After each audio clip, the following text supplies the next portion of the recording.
Little Bit of Everything podcast. We are a Little Bit of Everything podcast. We are up and running. Another episode. Glad people are able to tune in. It's your guy Luck in here chilling on this nice Saturday. Man, y'all ever be I don't know, at work, maybe at the house, just chilling. You think about drink recipes or concoctions to put together or, things of that nature. So, I was thinking about champagne margaritas. I don't know why I decided to put them two together. But champagne margaritas is what I came up with. So, I looked it up. You feel me? Google give you almost any and everything you're looking for. And so I get on there and they got a recipe for it. And so it's a shot of tequila. And if you don't buy the margarita, like I buy the margarita mix already from Costco. So pour the shot into a red cup. Pour the margarita mix, maybe about halfway red cup, fill it up. Then you pour the champagne in to the other half, fill that up. And then lime juice, or you can just squeeze it. I just bought some lime juice, or you can just squeeze it. And boom. Shake it up, drop it in a glass. The lines look rosé right now, look real rosy. You know what I'm talking about? And champagne margarita. And it's on point. It tastes just like a margarita, but it got the bubbles and the fizz, like the champagne. And yeah, feeling real groovy off it right now. You know what I'm talking about? Just working a few things for y'all at home looking at me. Got a few things I'm working here, trying to keep it all on the up and the go. But yeah, shout out to my guy Pee Wee. Guilty because of the color of my skin, you feel me? Which is what we've been going through for a long time as black people, brown people, people of color. And he really just put it all together in one sentence on one shirt, you feel me? So, Guilty Clothing. Shout out to my guy Pee Wee. I had to throw it on one time for the podcast. And, yeah.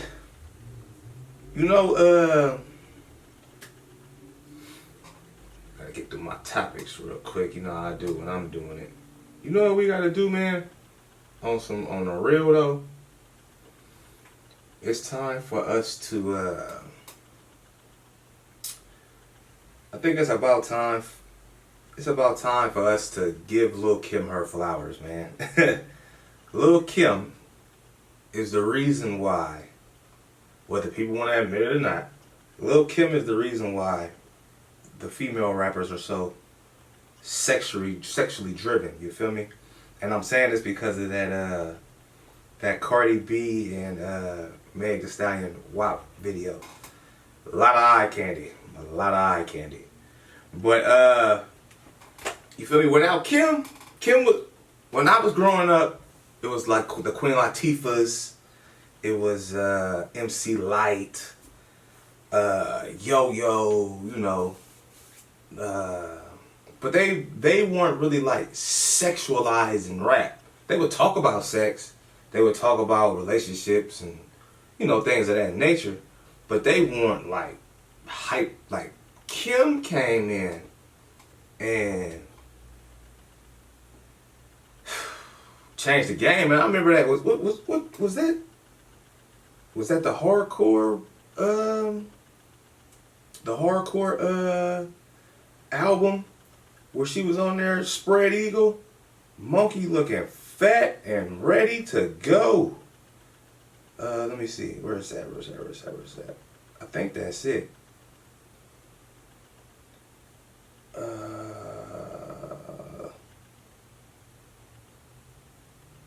Oh, no, that's not it. What's the one after that then? The Notorious K.I.M.? Nope, not that one. Maybe that was it then. when she was on there, man, had that thing. I think that was hardcore. It was just a different, alternate cover. But y'all know that if you old enough, you know what picture I'm talking about, or you know what album cover I'm talking about. But yeah, Kim is the reason why it's like how it is. So you got to give her flowers. I know a lot of the Minaj fans feel like Nicki created herself, or is the real reason why all females rap the way they rap, as nasty, as raunchy as they do. But it was Kim. And I will say this about Meg. Meg for sure rock with everybody, and I love that. If Meg be on everybody's song, she don't care who it is. She let everybody on her music. She don't care who it is. She be doing her thing. You feel me? And I've never talked about her and the whole Tory Lanez thing on here, mostly because I don't know. It's just her side, which ain't really a side. He ain't said nothing. So it ain't really too much you can really say. It's a whole lot of theories and maybes and probablys and not facts. You know what I'm talking about? So, but yeah, she really doing her thing, and Cardi B really be rocking with a lot of the female artists. Like, it's dope to see that. Like, I would love to see him kind of like how Kim and Missy and Mary J and all of them did back in the day, when they would make like big ass songs and have everybody on there rocking out. Like, that'd be dope. That's the hip hop, or the brat, what she called it, the hip hop or the bitch era. I think that's what she called it at one point. But yeah, if you ain't seen that WAP video, you are missing out, to say the least. 'Cause that thing, boy, is the truth. Hell of a video. Hell of a video, boy. Hell of a video. Champagne margarita, man. Refreshing. Okay, refreshing. Let me be the first to tell you about it. Y'all been watching the NBA, man? Y'all on the bubble hype? I haven't started watching it yet. I haven't. I want to. I can't. I don't know. Maybe when the playoffs start, I'll probably get more into it. I'm a fan of the fans being in the building. Like, I really am. I'm a fan of the fans, making noise and contributing and, being a big part of it.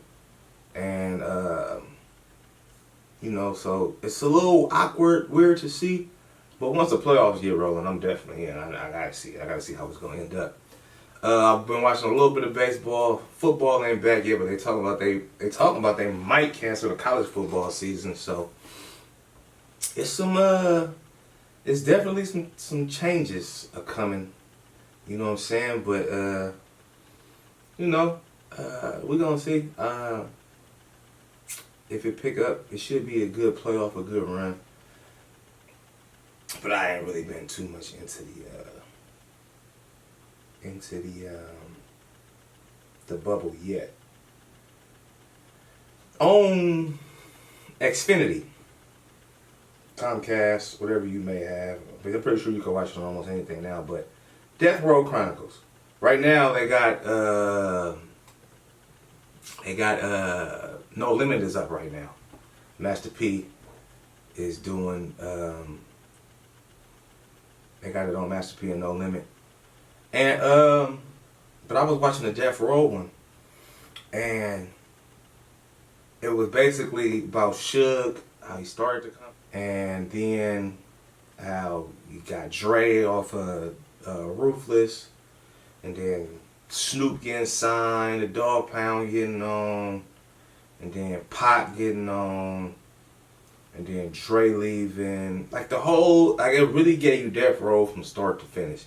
And only in the 90s, though. It didn't do all this extra stuff that he did that got him in jail now. But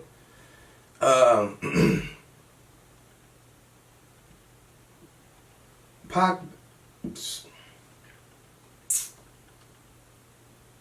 You know, now that I think about it, Pac coming to Death Row was the beginning of the end of Death Row. If you think about it, think about it.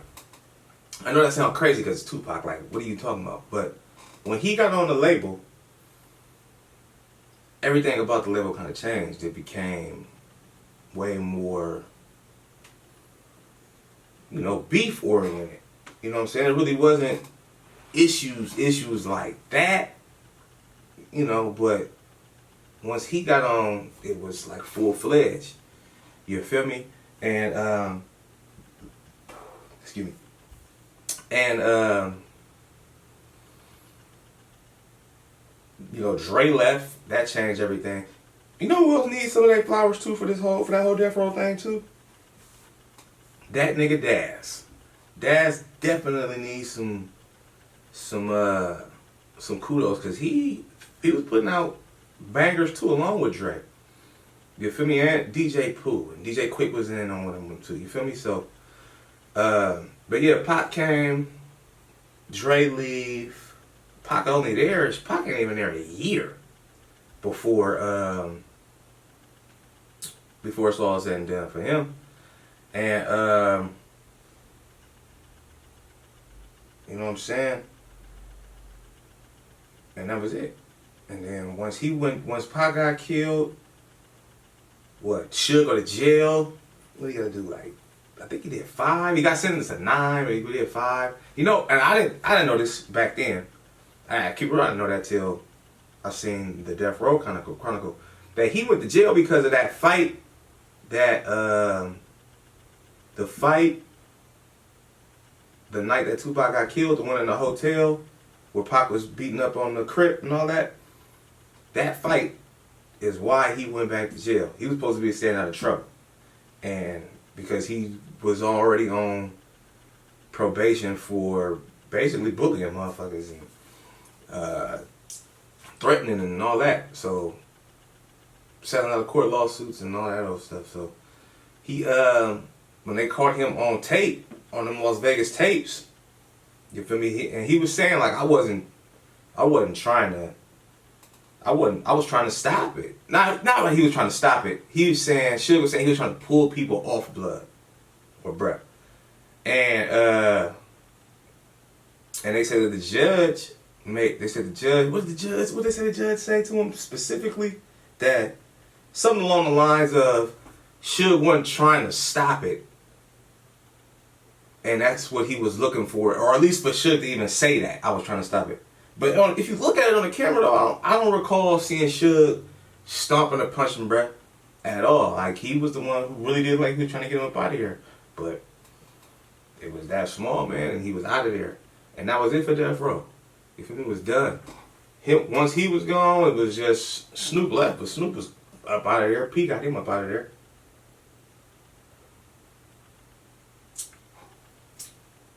And look at the shelf life. Death Row got Dre, I think, in 91 from Ruthless. So 91, and by 98, they was done. 7 years. God damn. 7 years, they was done. That's crazy. 7 years, they were done. Death Row was generating all kind of music. Had the rap game on lock. For the most part. For me, most of the music that was coming out was coming up out of Death Row. They had all the classics, all the bangers. 7 years. Done. I only say 7 years because, I couldn't say 6. 97, that's when Snoop the Dogfather dropped. But that wasn't like no hit like that. It was cool. So yeah, like 6 years. And it was done. Quick run. Fast as it came, it was over with. Yeah. But yeah, Death Row Chronicles, check that out. They got the No Limit one up. I ain't watched it yet. I'm lightweight waiting for it to end so I can start watching it. But that's definitely next on my list. Because Master P had it sold for a minute too, man. And it'd be interesting to see. They should do one about Cash Money too. That'd be dope to see too. That'd be real dope to see. Now since I'm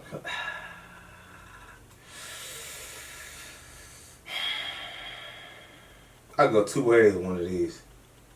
No, I'm gonna talk about this. Fuck it. This is a little more of a sensitive topic, but every now and then on Twitter, when somebody goes to jail, like, all right, I got the idea from, I think we all know or have heard of Jeffrey Epstein at this point. It's a whole Netflix series on how he was molesting and raping and sexual assaulting children and young adults and all of that, right? And it got me to thinking because, well, I started looking up stuff on, like pedophiles and the time that they get when they go to jail, or how much time they get when they go to jail, and comparing it to like a drug dealer. Like let me give y'all an example. Check this shit out. I got a partner, not now, but this is probably like 2007, 8, somewhere in there in the hustling era, and bro got caught with an ounce of crack, 1 ounce, and it wasn't even bagged up, ready to go. He just had it. You feel me? Just copped it, got stopped, got him. Bro did 3 years for that. 3 years. First offense, 3 years. Stuck him hard. In contrast to, it was a dude in Utah. This dude got caught with, what did they say? 13,000 images and or videos of child porn. Infants, young adolescents, kids. 13,000 files, videos. This motherfucker got 210 days in jail. 210. So bro did 4 months. And if I read that correctly, I believe that the judge gave him time served, and I believe he was at like 180 days by the time he got sentenced to that. So he was out in the money and had to go to therapy and drug program and 5 years probation, and I'm just like, listen, I don't have kids, you feel me? I have a slew of nieces and nephews. I got a lot of god kids, but in particular, I got a fucking goddaughter that is 4, okay? And how the fuck can somebody have that much imagery of children and you know it's wrong? You know it's something fucking wrong. You know it's something wrong with that. That's not normal. How could you have that much imagery of children and only go to jail for 4 months? How does that work? All right, and even in other cases though, even in other cases where sometimes, and this was another part of the article I was reading. Well, it was a different article, but under the same topic. But they was talking about how a lot of times the reason why prosecutors have to cut deals, because they said, I believe it said, if you get caught doing it, 1st degree, 2nd degree, whatever, 15 years is the max that they give you. That's the way the law is set up, 15 years. And I guess that varies state to state, but 15 years was the ones that I read. And he said one of the prosecutors was saying that it's really hard to convict them to the whole ride, the whole 15 and the whole 10 like they really want to do, because the victim doesn't always want to come to court and testify. They don't want to relive it. They don't want to put their family through it. Maybe the kid is scared to do it. The parent don't want to put the kid through it. So they have enough evidence to convict, but they have to plead down in order for them to admit it. You feel me? Like they got enough evidence to take it all the full ride, but they end up having a, a plea bargain on the table.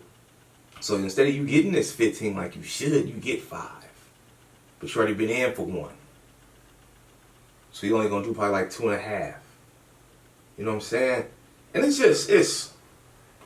a load of crap. We're gonna call it what it is. You feel me? But it's sad, man. It really is that you could really go to jail. You could be a drug dealer and sell thousands of pounds of drugs, and you'll go to jail for life. But they'll put you in jail for life and call it ruining somebody. You were ruining people's lives and destroying families. You can go to jail for life for being a drug lord, a drug baron, a big time drug dealer. But you can touch kids or rape women or rape men and get 5 years, and then come home and be on a registered sex offender, and they can find you. You can look up.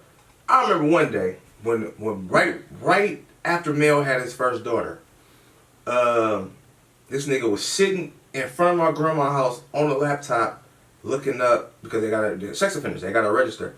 It was so many registered sex offenders in Hunters Point, like blocks, walking distance from my grandmother's house. And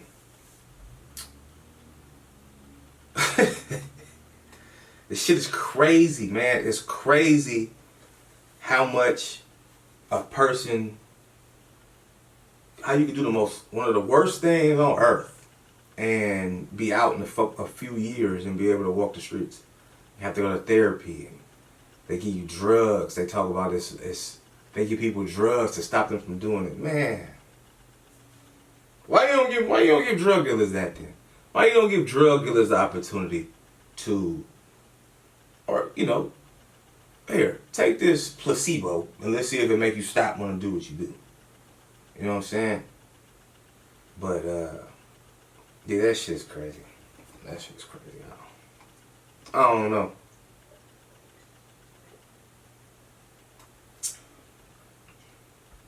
But hey, you know how it is.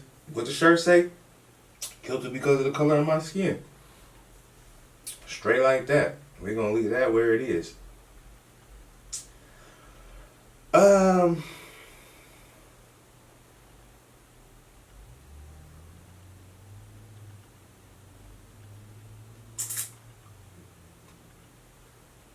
Jay-Z. So Kanye, in the midst of everything that he's doing, had a tweet that he sent out where he said that he would love to see the catalog, or like not a versus, but like if you put Jay-Z's catalog, Kanye's catalog, and Rihanna's catalog up against Lil Wayne catalog, Nicki catalog, and Drake's catalog. All their musics versus each other. And 2 things I took from that. One, I did not know at all. Did y'all know that Rihanna has sold, out of them 6 people we just named, Rihanna has sold more records than all of them? Drake, Nicki, Wayne, Jay-Z, Kanye. If I'm not mistaken, the closest to her, I think the closest to her is Nicki Minaj. It all gets jumbled. It's Rihanna up there with like some stars. And then it's like Nicki, Drake, Ye, Wayne, Jay-Z, like all the other 5 are like crumbled up. They're all in the same kind of bracket. But Ree is up above them. And that was one. And then the second thing I was thinking about with that was, it's Jay-Z and Lil Wayne have really, or know what rap would be without them. If we keeping it real, like Jay-Z, when Big and Pac died, Jay kind of, kind of just took control of the thing, took control of the throne, was running shit. You feel me? And then introduced the world to Kanye West, and then introduced the world to Rihanna. Wayne, you feel me? After Cash Money was on life support, if you want to keep it real, Wayne got in his bag, did the mixtape thing, had one of the greatest runs of them all. You feel me? And in the midst of that, introduced us to Drake, introduced us to Nicki. Like they are them three all together, but Jay-Z and Wayne in particular, like really just rejuvenated the rap game. You know what I'm saying? And that's a tough one though, them catalogs, cause there's so much good music that come from all six of them. Like you can't really, and I'm not even the biggest Minaj fan, but Nicki can rap her ass off. You know what I'm saying? And you gotta respect her hustle and everything that she about, cause she's done it. She done broke records. You feel me? I think she's over the hill now, but that don't mean she ain't did great things. You feel me? A lot of people think Wayne is over the hill now. I still think Wayne got it. Drake is still kind of in his peak mode right now. I think he's losing some steam of his peak, but he's still in his peak mode right now. Jay is just doing Jay. I don't even know if Rihanna gonna make no more music, and we all know what Kanye trying to do. But that's a great ass comparison. I'm glad that he put that in the atmosphere to even be talked about, because what would rap be without all of them? Without all of them, if we gonna keep it all the way real. But what I want to do here, I gotta tell one of my stories, man. I gotta tell one of my stories. Gotta be a luck story. Which one I want to do here?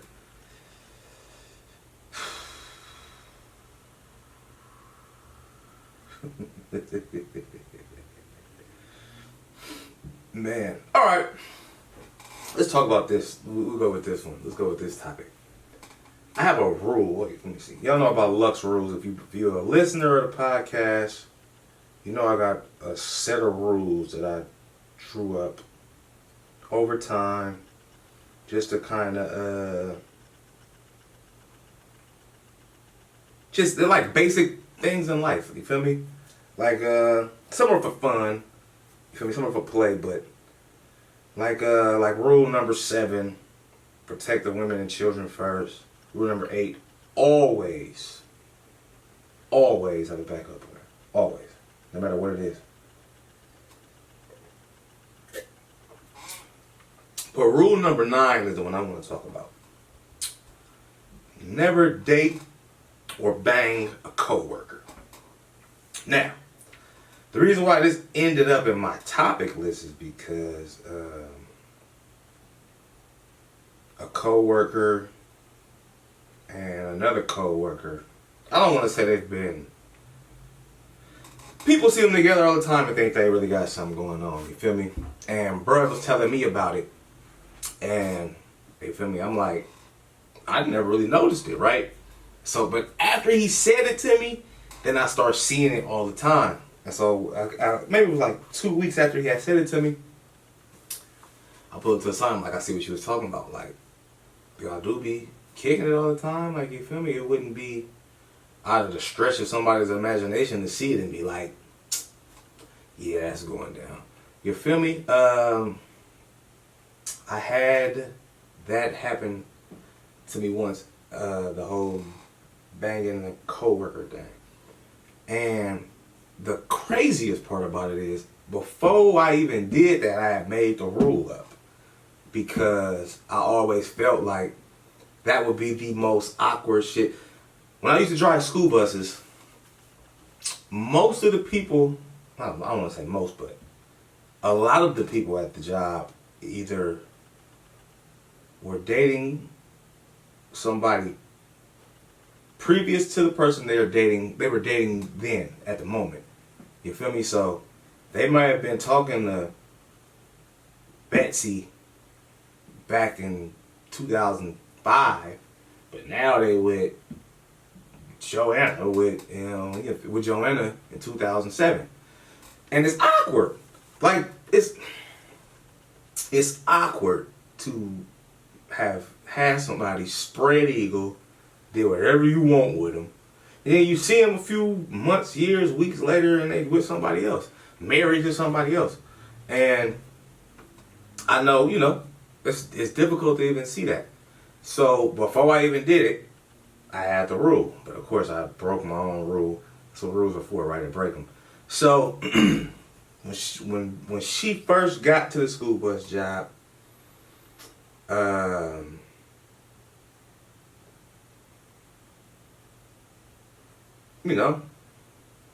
didn't really wasn't really, I was against it. You feel me? I'm just like,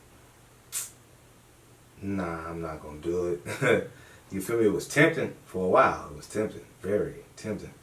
But I'm just like, nah, I'm not gonna do it. Like, it ain't gonna work out.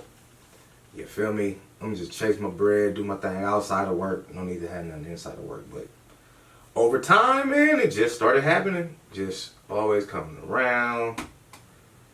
Pull up, you end up having to work with them. So you always talking, and next thing you know, man, it started going down. You feel me? And she would always tell me she wanted more out of it, but I was like, nah, I didn't really want more out of it. You feel me? So here's where it got tricky.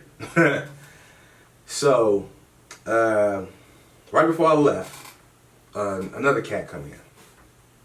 You feel me? And me and her still doing our thing though.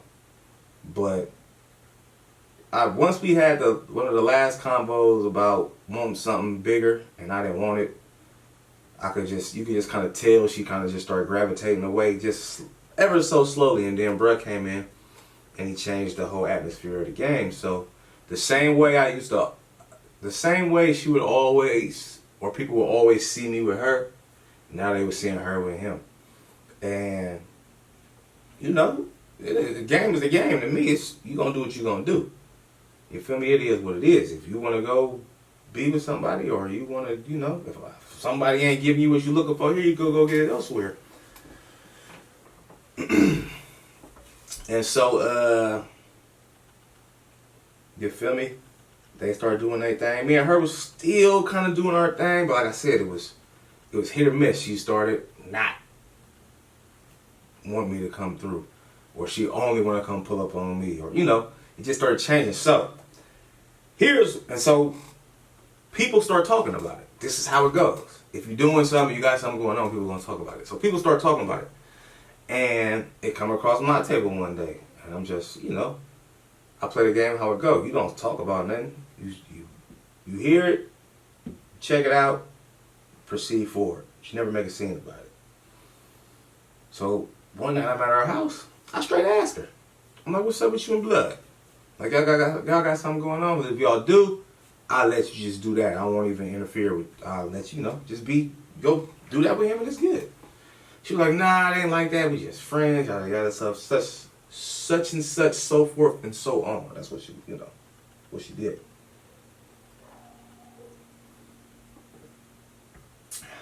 Champagne margarita.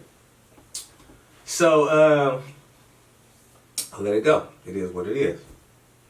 So a couple weeks go by after that, and me and Mo go to breakfast. Now, it used to be a spot not too far from my mama's house, and not too far from Mo mama's house, so we was able to just walk and meet. So we do what like we normally do. Walk over there. I walk over there, meet Mo P right at the front door. And we walk in. Guess who's sitting there having breakfast? Brian Baby. You feel me? And as soon as she seen me, you know how sometimes you'll see something or you'll see somebody and your face is just you don't make any big expressions, but you could tell when their mouth is dropping. Not literally, but figuratively. And so, as soon as I walked in, seen her, eye to eye contact. They were sitting right where you walk in, you could just see them. And she was just like, stuck kind of, you feel me? But I walk in, player as always, what's up? Say what's up to him, what's up? That was it. Kept pushing. And then she sent me a text later with a little bit of explanation, whatever. I didn't care. So eventually I stopped working at the job, right? But me and her was still cool. You feel me? And even cool while, you know, cool. The cool, kind of cool. But so a couple months after that, she has a birthday party, right? And cause I've been out the picture for a couple months, wasn't no big deal, and her partner told me about the birthday. And so when I text her, I'm like, oh, you having something, you know, at the crib? Is it good? Like, she told me, but it's your birthday, I ain't gonna come. She's like, oh, you know, I meant to tell you, yeah, it's cool, you can come through. I come through, whatever. You know, they doing a couple things. I'm in there chilling, drinking with my people. It's all good, nothing too, you know, incredible. So we get to one point where her mama ass is looking for her. And I'm like, all right, I'll front her, leave out the front. She was like, all right, well, can you go see if she out there until I need her? So I go out. She across the street with bruh. I'm like, oh, you know, your mama looking for you. She's like, all right, I'll be in here in a minute, whatever, boom. I go back in. Everybody come back in. And then somehow we all kind of ended back out in the front, on the side, whatever. You feel me? So we just chilling.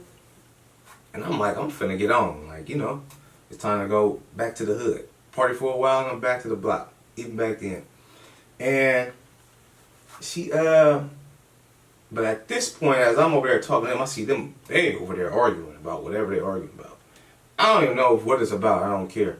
So everybody on the sidewalk, and I'm, you know, you could be, you know, it's in between the cars. So I'm in between the cars, but on the street side of the cars. Everybody else on the sidewalk of the cars. They arguing. They arguing. He closed the door, start the car. She run around, jump in the car.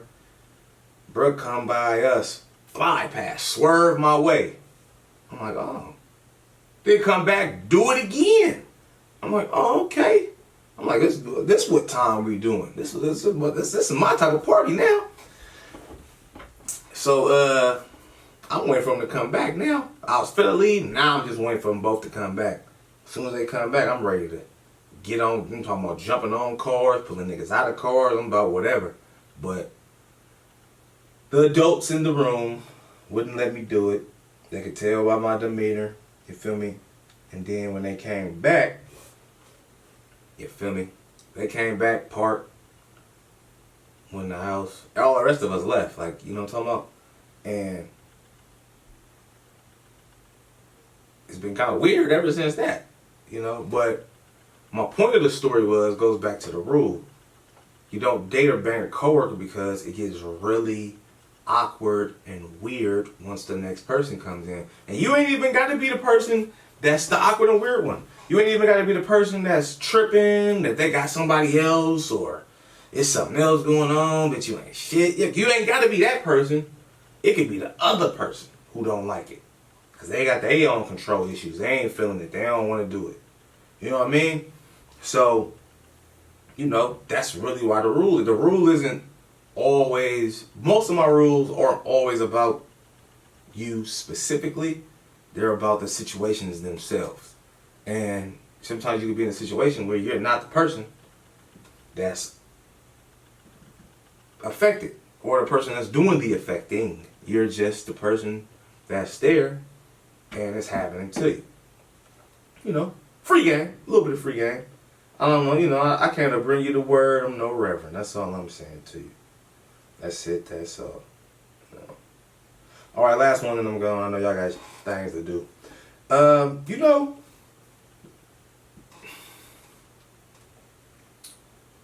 I love social media.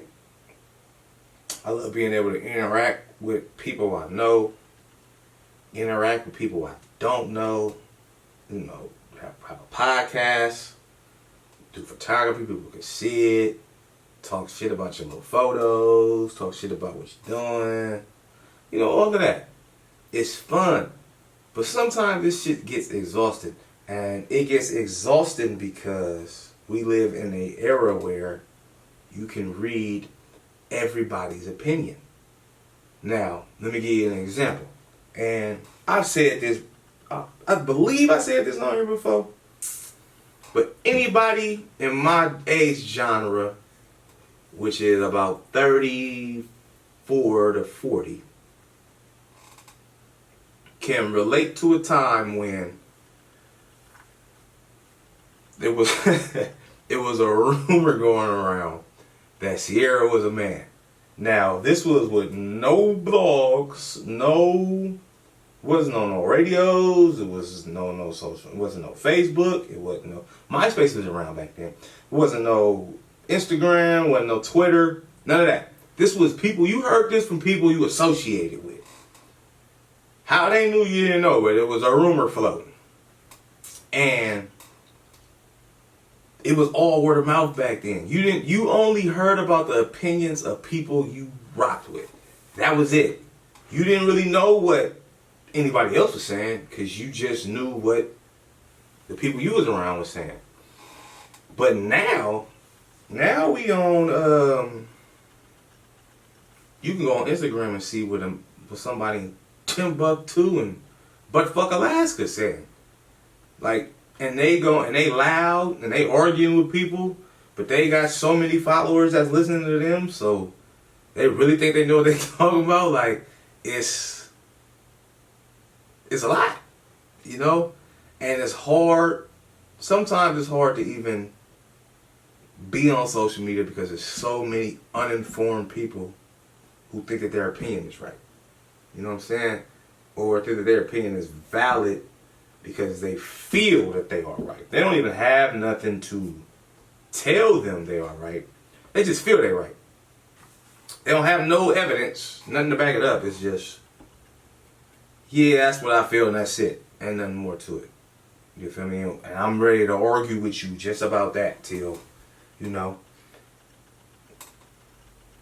till whatever. So, you know, this is just the era we in right now, man. And like I said, when we started, the first social media I personally ever heard of was it Black Planet? I think it was Black Planet when I was in college. So early 2000, 2001, 2002. I believe it was Black Planet. I think that was the name of it. But that was the first one I ever heard of. And then eventually MySpace came along. And eventually Facebook came along again. So on and so forth. But even on the Black Planet stuff, like, people had profiles, but they wasn't on there all the time. Like, you get on it when you get home from work. It's nothing like it is now, where I could be doing this podcast on Twitter right now, the whole time. You feel me? Getting my thoughts out, talking to people, conversating with people, talking shit about people, talking about sports. I can do all of that right now. But back then, it was when I got home or when I got time, then I get on and, you know, do the damn thing. I actually never had a Black Planet. I definitely had a MySpace with that top 5 or top 10 or whatever the hell it was. And bitches used to be tripping about who was in the nigga top 5. Big tripping. Big tripping. You know what I'm saying? Good times, man. We had a lot of fun in the Stone Age. We had a lot of fun in the Stone Age of social media. You know what I'm saying? But appreciate y'all for tuning in, man. A little bit of everything podcast. I'll holler at y'all on the flip side. Peace.